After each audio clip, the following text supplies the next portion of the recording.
Apprenons l'exercice pour défaire les féminazis. Attention, ceci est une parodie naze. Provocatrice, certes, mais naze. Oui, c'est vrai, naze. Donc, bon visionnage, bande de féminazis. Oh, tu vas avoir des gros problèmes. Non mais taisez-vous. Bonjour, je suis un Covid qui parle trop.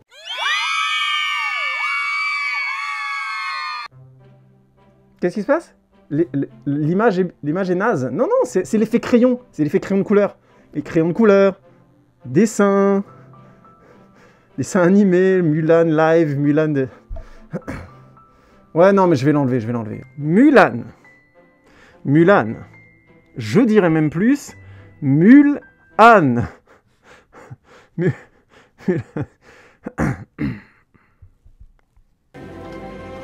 Quels sont nuls. Disney est bien vénère avec ses remakes, on en a à toutes les sauces, et donc on a eu le droit au remake de Mulan, le film, le classique de Tony Bancroft et Barry Cook, réalisé cette fois-ci par Niki Caro. Alors, on va être clair dès le début, qu'est-ce que c'est que ce film? Tout le monde se calme, j'ai pas dit qu'il était mauvais ce remake. Je dis juste, qu'est-ce que c'est que ce film dans le sens... Le film original, c'était quoi? C'était des chansons, des scènes de combat certes, des musiques mythiques ou des scènes particulièrement marquantes, et un sous-texte féministe drôle, frais, léger, mais en même temps extrêmement précis et cohérent. Et donc, Nick Cario, quand elle voit ça, elle, ce qu'elle se dit, c'est... À mon avis, c'est un film de kung-fu épique en hommage au cinéma de Hong Kong. Ouais, si tu veux, ouais. Enfin, à mon avis, t'as vu Kung Fu Panda, hein, parce que c'est pas... C'était... Enfin, c'est... Je suis fou de Kung Fu.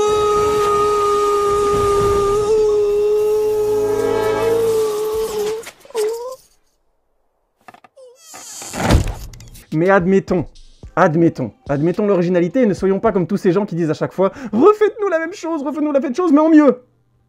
Ah ouais, en mieux, hein, sinon on va tout péter. N'est-ce pas, les fanboys de Star Wars?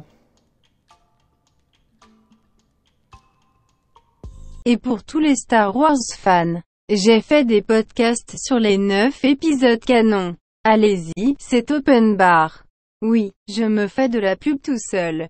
Qu'est-ce qu'il y a? Qu'est-ce que tu vas faire? Si tu me cherches, je te kung-fu ta race. Non, l'originalité c'est cool, ça fait plaisir. Donc, quand on nous propose une vraie adaptation avec des cojones posés sur la table, ou plutôt des ovaires en l'occurrence, soyons contents qu'on nous propose un vrai regard différent, puisqu'il ne s'agit pas d'un remake dessin animé de Mulan, une version remasterisée, mais bien une version live avec des acteurs, autant essayer quelque chose d'original. Et il faut l'admettre, Niki Caro, elle a posé les ovaires sur la table. Si, les ovaires. Elle s'est ouvert le ventre et tout, elle les a mis sur les tables, on l'a vu. Bon, après, il a fallu l'hospitaliser, hein, ça a été un petit peu gore, tout ça. Ça s'est pas très bien passé. En plus, l'opération pour les remettre dedans, paraît-il, a été un échec. Donc du coup, maintenant, je sais pas si elle a pu se faire remplacer ça ou si elle a eu la greffe qu'elle demandait. Bon, en même temps, elle demandait à avoir de nouveaux ovaires frais, jeunes, tirés directement sur des enfants. Alors, je sais pas trop si ça peut passer ce genre de choses aujourd'hui. Quoique, en allant en Thaïlande, on sait jamais, hein, tu sais, les enfants, ça disparaît, c'est pas si grave. Et donc, Mulan, version live, sera donc un grand film de spectacle hongkongais, avec du kung-fu au cœur de l'intrigue. Fait par Hollywood. Pourquoi pas? Voyons voir ce que ça donne. Le problème, c'est que quand tu mets du kung-fu partout, bah, faut que ça fonctionne, quoi. Faut que ça le fasse. Parce que oui, faut se méfier du kung-fu. Faut se méfier. On brasse vite de l'air dans le vent, ça ressemble un petit peu à rien. Parce qu'il y a plusieurs ingrédients pour que des scènes de kung-fu fonctionnent. Le premier ingrédient, c'est qu'il faut que les chorégraphies soient travaillées. Beaucoup. Donc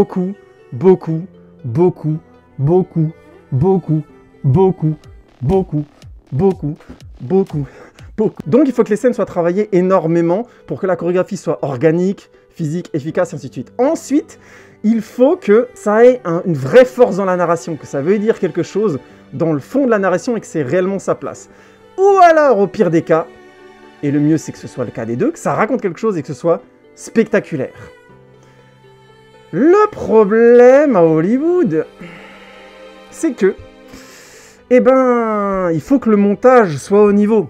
Parce que ce qui est cool dans une scène de kung-fu, c'est de laisser les gens tout voir, la totalité de l'action.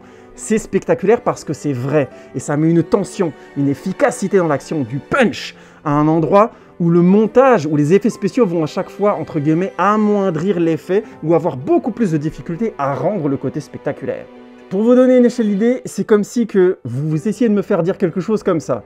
Écoutez, je vais vous parler d'une scène de kung-fu qui aurait lieu dans une maison qui serait passée dans la Cambrousse quelque part en Allemagne avec un peu plus d'amis qui auraient fait de la musique avec des copains. Ce que tu dis n'a aucun sens. Oui, c'est un exemple qui fait un peu pitié, mais c'est juste pour que vous compreniez l'idée. Voilà quoi, merde. J'ai pas d'argent, moi. On n'est pas du tout. Le lien vers mon Tipeee est juste en dessous. Parce que oui, quand le kung-fu est le cœur de ta narration, il vaut mieux que les scènes de kung-fu fonctionnent. Or, quand elles sont surcutées, elles perdent en spectaculaire, elles perdent en classe. Et toutes les belles chorégraphies, le beau travail des acteurs et du casting, le beau travail de la réalisation, de la photographie et des décors pour rendre cet univers de Mulan, le film, plutôt cool, plutôt classe et plutôt épique, prend une claque dans la gueule. No, God! No, God, please, no! No! No! Mais malheureusement, c'est pas le seul problème.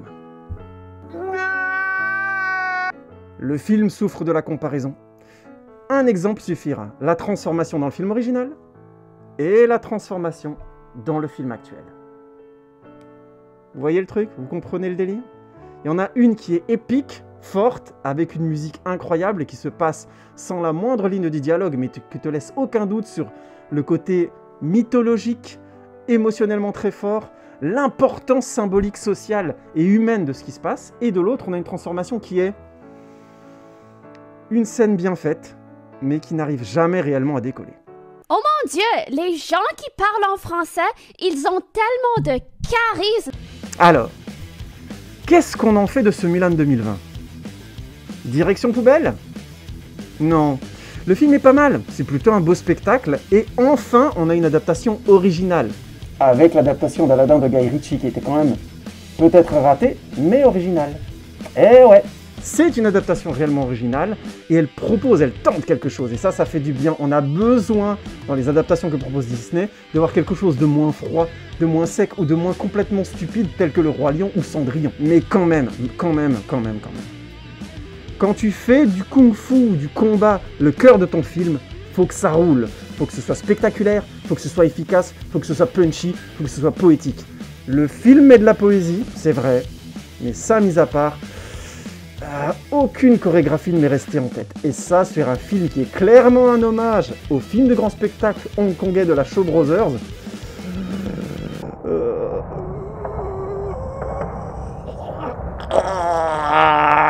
Et comme en plus, le film tente, comme le film original, d'avoir un message féministe, progressiste dedans et qu'il le rate, c'est-à-dire qu'au lieu de nous faire un message guerrier, là, un message qui pose les ovaires sur la table, ils nous refont le coup du... On est toutes seules. Celle-là, c'est cadeau. Parce que moi aussi, je vous aime. Et ça craint. C'est la Hesse, comme disent les jeunes. Mais enfin, ça va pas! Mais tu sais ce qui ne craint pas? Tu sais ce qu'il kiffe, comme disent les jeunes? C'est que dans The Good Post 23, il n'y a pas que ça. Il y a aussi la news avec Constantine 2. Eh oui, qui a été annoncée par l'acteur Peter Stormare. Et en parallèle de ça, on a aussi la question est vite répondue, où je vous parle cette semaine de pourquoi je fais ce résumé et pourquoi il y aura probablement à l'avenir aussi bien des Good Posts que des résumés sur la chaîne. Alors, te pose aucune question. Et va tout de suite cliquer, mon vieux. Va cliquer. Tu sais très bien ce qu'il te reste à faire. Bon, ok, j'ai dit mon vieux, j'ai pas dit ma vieille, mais c'est parce que pour moi, mon vieux, il y a le E avec. Vous voyez, c'est l'écriture inclusive, d'un autre niveau, tout de suite, ça. Qu'est-ce qui lui grignote le cerveau, cette espèce de con? Et pour répondre à la question, oui, c'est limite de faire une review sur Mulan et de soutenir de ce fait la politique destructrice des cinémas de quartier que mène la Disney Company. Ou peut-être que l'auteur de cette vidéo a piraté le film, et n'a donc pas versé le moindre centime à Disney. Ce qui n'empêche pas cette vidéo de participer indirectement au merchandising du film. Et donc de le promouvoir. Ou peut-être encore que l'auteur de cette vidéo n'a aucune race. Et qu'il vous fait des bises, au mépris des distanciations sociales. Et pour ceux qui se demandent pourquoi je porte un masque, eh bien c'est tout simplement parce que je suis une copie, un remake de Un mec qui parle trop. Donc j'ai repris la même mise en scène, la cagoule, le masque, le casque. Vous savez, Un mec qui parle trop, le mec qui était sur Facebook, Twitter, Instagram et sur son blog, un mec qui parle trop.wordpress.com. Comment ça, de la pub? Non, c'était pas du tout de la pub de merde, non. Quelle indignité.